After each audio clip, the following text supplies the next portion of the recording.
What's good to you, YouTube? You already know what it is. It's your boy, Yanni, Mo3, back with a brand new latest reaction video. Now, if you're not following me on any of my social medias, before we even get to this, make sure y'all follow it. You know, my Instagram, my Twitter. You want to see some crazy shit, my Snapchat. And, you know, if you want some funny shit, go check out the TikTok as well. But, man, today's video, we have the final hours of Mo3. You know what I'm saying? RIP Mo3. You know, he was a very good artist. You know, I wasn't actually a fan of him when he was alive because I didn't know him. But when he died, his music, I realized he was a really good artist. You know what I'm saying? He was really good coming out of the Dallas area. I think he was the biggest rapper at the time, ain't it? But we got this here talking about his final hours. If y'all didn't know, Mo3 did pass away tragically. He got shot in the back of the head. And he got shot in the back of his head. He was being chased down on the highway. It's some sad shit, man, for real. I know this is not going to become a death channel. But this be some real shit I really wanted to react to. So we're going to watch the final hours of Mo3. So, you know what I'm saying? If you don't want to watch this video, click the first link in the description and watch it for yourself. Let's get it. Yeah, I just hear this type of stuff every day, man. I hear I got money on my head. I hear when you got people trying to target you, and when you a target, and when you got so many people that hate you and hate your success and hate where you done came from, and yeah, man, like death gonna pop up in your head because you know that's it's basically how it always ends. It's crazy he's talking about that. It's actually crazy. A Dallas rapper is dead today after he was shot on I-35. 28-year-old Melvin Noble, also known as Mo3, was shot on I-35 northbound near the Beckley-Zane curve. It is a stark example of the city's struggle to control violent crime. Police say a hip-hop musician named Mo3 was approached by the killer on I-35. Both men stopped their vehicles, got out, took off, started running, but was shot several times on the highway.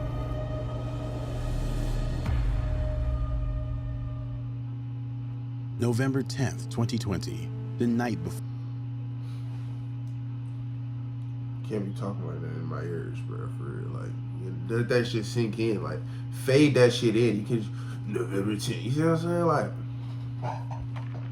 go ahead, bro. For his demise, Melvin Noble, known as the Dallas rising rap star, Mo3, was at a female companion's apartment. The two were So she set him up. dating at the time, but Mo3 wasn't the only one with feelings for the female. At that moment, another person, Devin Maurice Brown, was lurking in the shadows following their every move. Brown, who had a history with the female, caught wind of her relations with Mo3 via a... See, that's what I'm saying. That's why I gotta stay protected, bro. These niggas just be hating, bro. Hating, bro. Over some pussy. Facebook post with the two together. Enraged, he put a plan in action to end the life of the rapper. Mo3, unaware that night would be his last, went to sleep and awoke the next day to continue building his career that was on a steady incline to mainstream success. Facts. That morning, November 11, 2020, Devin Brown was in communication with an affiliate by the name of Keywan Dontrell White. On that morning, popular entertainment outlet TMZ reported that Mo3 caught on to his pursuers, noticing he was being watched. Their reports state he was followed from the female companion's apartment to a gas station where Mo3 then tried to evade his pursuer by jumping on the I-35. Broad daylight, nearing noon, Mo3 was on Interstate 35 East, near the Dallas Zoo. Affidavit records detail witnesses' account of the tragic moment that occurred next. With his getaway foiled by traffic, Melvin Noble, aka Mo3, stopped near Clarendon Drive in an attempt to evade those plotting on his end. At 11:56 a.m., eyewitnesses recount his pursuers also stopped, and that's where the gunman exited the vehicle and chased Mo3, who ran but was mowed down by bullets. one striking him in the head and injuring one bystander in his vehicle. with a stray bullet. Dallas police officers would respond to the shooting where Mo3 was found fighting for his life. Melvin Noble, aka Mo3, was rushed to the Methodist Hospital where he was pronounced deceased. But the clock was now ticking to find those responsible. That led officers to a smoking gun that would blow the case wide open.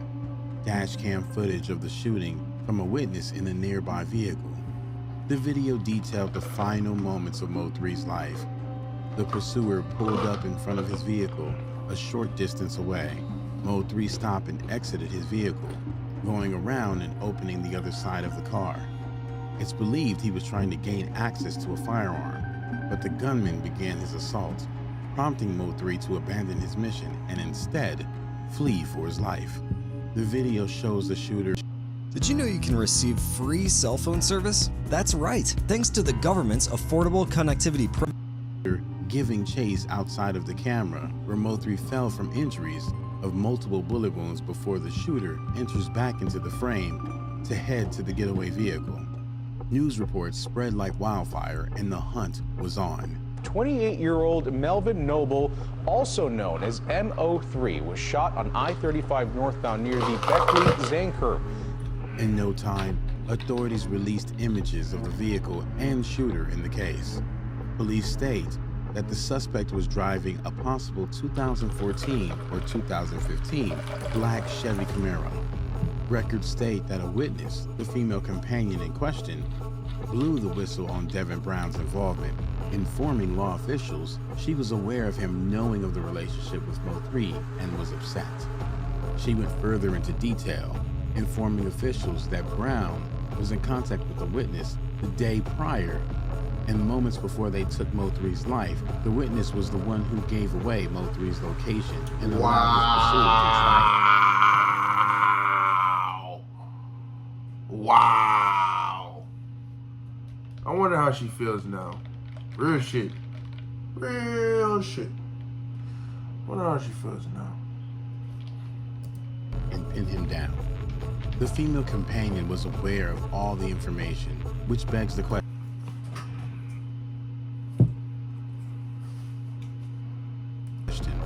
Was she in on it all and failed to provide Mo3 with the information of his danger? On November 13, 2020, the detective on the case, Detective Eric Barnes, was provided evidence of call logs that corroborated the witness's story, tracing the phone to Devin Brown himself. On November 19, 2020, he was arrested on a federal warrant for his involvement in the murder of Mo3 and confirmed he was in fact aware and upset over the relationship between Mo3 and the female companion. Comments online were also drawing connections between the female companion and Devin.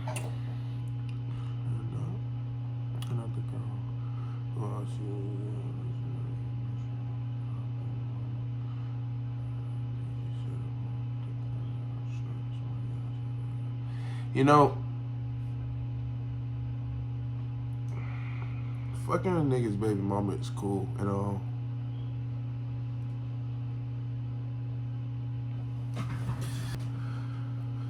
Fucking a nigga baby mama is cool and all. Fucking a crazy nigga baby mama, bro. I do not advise it at all.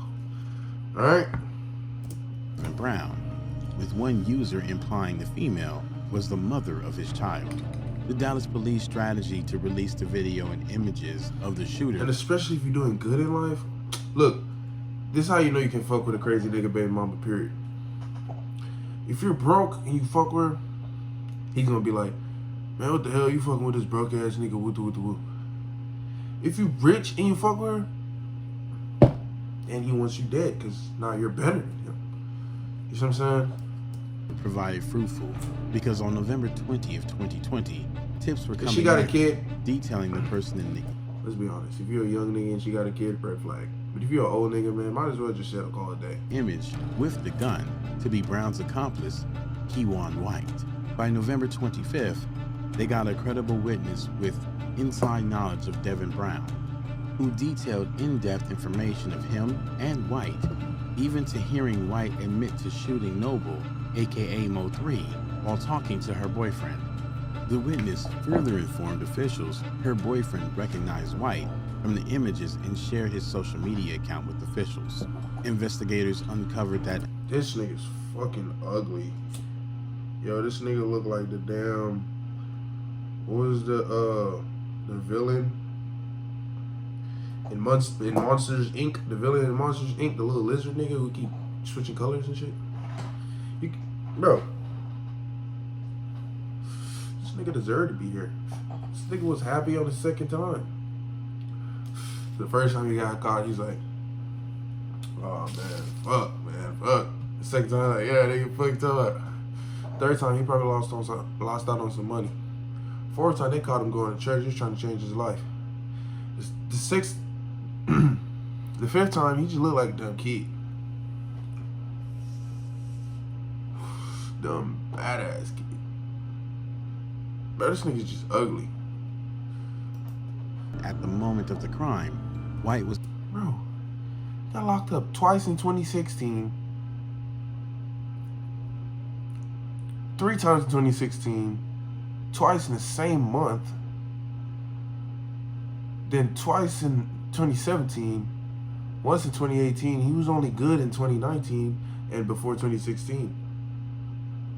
2020 came around and he got locked up twice. This time, was I guess already he's in out forever. on bond from a previous arrest, and on a search warrant they obtained his cell phone records. He was a known criminal to the law, with numerous stints in and out of prison over the years. Within his phone records, there was damning evidence to his involvement in the hit of Mo3. The affidavit names the witness and female companion at the center of the assassination, as Miss Jackson, and White's records not only showed he was in the vicinity of her apartment the night prior, but he was also where Mo3 was chased and shot, and messages and calls were exposed between him and Brown during the entire ordeal. On December 9, 2020, on an arrest warrant granted December 8th, task force officers apprehend and arrest White, where he hinted towards the phone records being his, but played coy to remembering his number or knowing the other suspect, Devin Brown. Both men who are described as affiliates by the Office of the U.S. If they have your phone and you text a number that is associated with somebody, that is under someone's name, and you say you don't know that someone, but you text them like every day, like they're your homie, you use on the phone with them and everything, I just don't know how it could work. Don't say anything.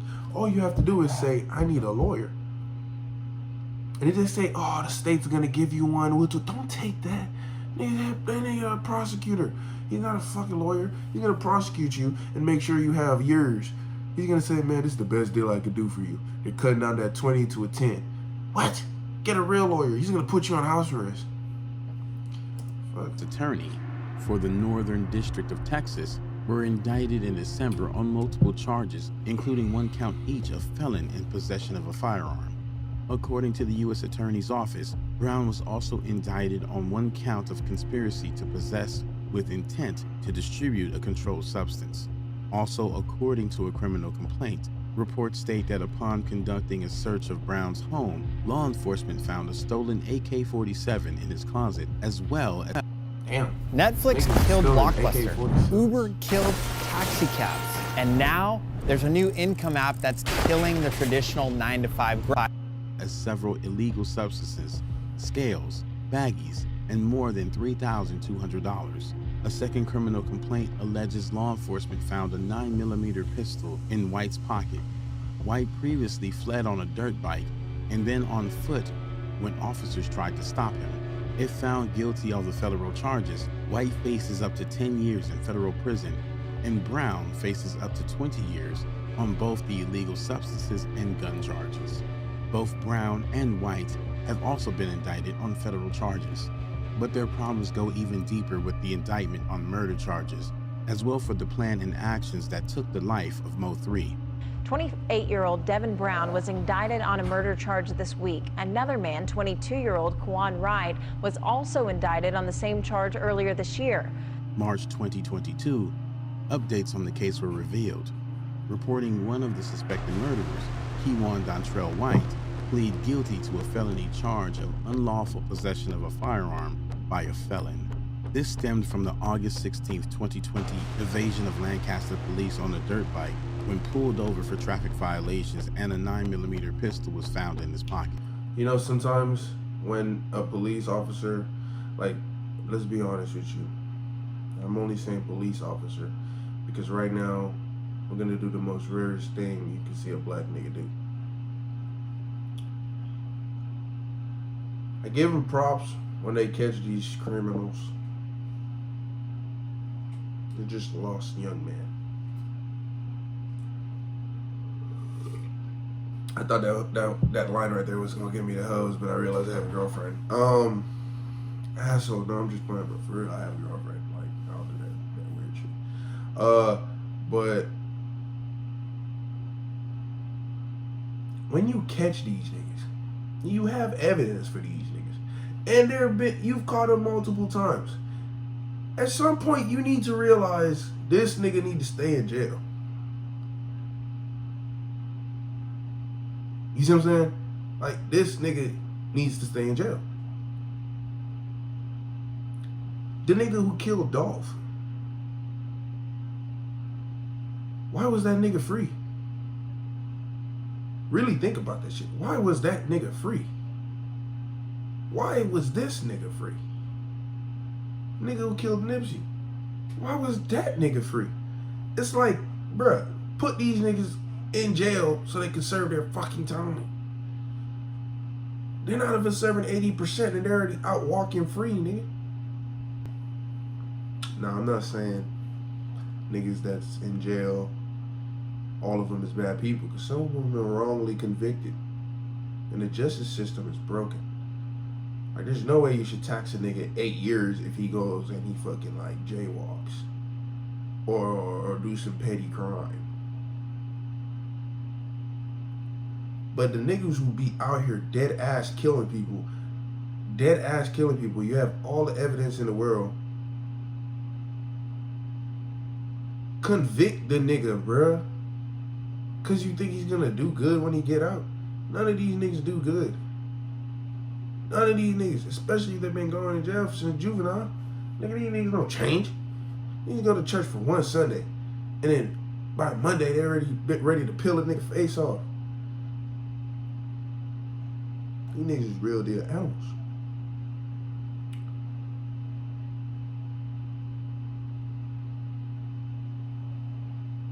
It's crazy. Most of them ain't got no fucking sympathy at all. They'll kill their homie G cuz for a couple bands. A couple bands. You know how much that is, right? That's not more than 5,000.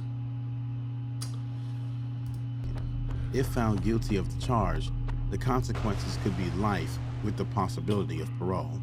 Mo3 always thought about his death given the number of persons wishing bad upon his life. When you got people trying to target you, and when you a target, and when you got so many people that hate you and hate your success and hate where you done came from, and yeah, man, like death gonna pop up in your head because, you know, it's basically how it always ends. One such rival who showed no remorse and celebrated Mo3's end was Trap Boy Freddy, who sadly was a past friend turned enemy. Payback.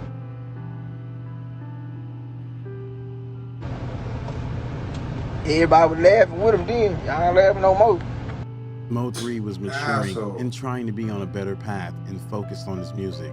But sadly, his life was taken before he could enjoy the changes he made in himself. How have you grown? Musically, emotionally, spiritually? How have you grown? I'm grown now. Way grown now from, you know, Ferg coming in the game, reckless, no brain, no mind, head Ferg. You seen me at that DJ Vertical a long time ago when I came out there. Yeah? Yeah. I mean, you know. I wouldn't do nothing like that no more now. Real talk. I don't even put myself in that situation because I know what I'm going to do. So to avoid all that, we ain't even going to, you know. So yeah, though, like it. Man, RIP Mo3, man. Sad situation. Yeah, nigga got his life took by some dumbass niggas that's gonna spend the rest of their life watching niggas shower.